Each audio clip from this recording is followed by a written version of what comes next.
Hi అండి, అందరూ బాగున్నారా? మేమైతే చాలా బాగున్నామండి. Welcome back to my channel Prashanti daily vlogs. అందరూ అయితే ఛానల్ అయితే సబ్స్క్రైబ్ చేసుకోండి ఫ్రెండ్స్. ఇక్కడైతే నేనైతే పిల్లలు స్కూల్ నుండి వచ్చే టైంకి అయితే నా ఇంట్లో పనులన్నీ అయితే మొత్తం చేసుకుంటున్నానండి. వాళ్ళు వచ్చిన టైంకి ఏదో స్నాక్స్ వేసి పెడదామని ఇంకా ఇక్కడైతే బట్టలన్నీ పైనుండి తెచ్చి ఇంకా అయితే మడత పెట్టుకొని ఇక్కడైతే సర్దుకుంటున్నాను. సర్దుకున్నాక ఇంకా ఇంట్లో మన పని అయిపోయిందంటే వాళ్ళకి ఇంకా ట్యూషన్కి అయితే పంపించాలి, అన్నీ చేయాలి కదా. ఇక్కడైతే నిన్న పప్పాయి పండు అయితే తీసుకొచ్చారు. అదేమో వాళ్ళు తింటారని అన్నీ కోసిపెట్టి ఉంచాను. ఇంకా ఎగ్స్ అయితే తీసుకొచ్చారు. అవన్నీ ట్రేలోకి అయితే సర్దుకుంటున్నాను. ఆ తర్వాత బెడ్ అంతా క్లీన్ చేసుకుని ఇల్లు అయితే క్లీన్ చేసి పెట్టానండి. క్లీన్ చేసినాకైతే ఇంకా మా ఆయన అయితే వచ్చారు. వచ్చిన తర్వాత వాళ్ళకైతే స్కూల్ నుండి వాడైతే స్నానంకి అయితే వెళ్ళాడు.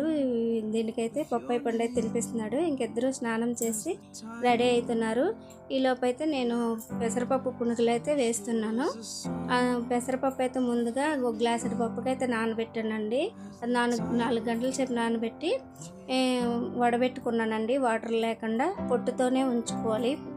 పొట్టుతోనే ఉంచిన తర్వాత ఒక మిక్సీ జార్లో 10 పచ్చిమిరపకాయలు వేసుకున్నాను. ఇంకా అందులోనే 5-6 వెల్లుల్లి రెబ్బలు వేసుకొని ఇంకా జీలకర్ర వేసుకొని మెత్తగా గ్రైండ్ చేసుకున్నాను.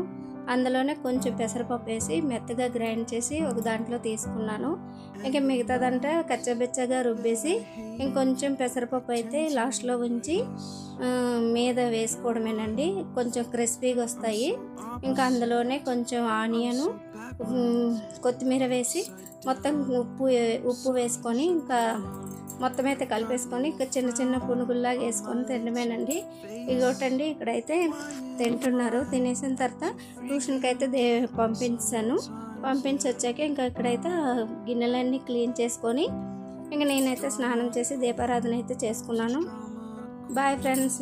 వీడియో నచ్చితే లైక్ చేయండి, షేర్ చేయండి, సబ్స్క్రైబ్ చేసుకోండి ఫ్రెండ్స్.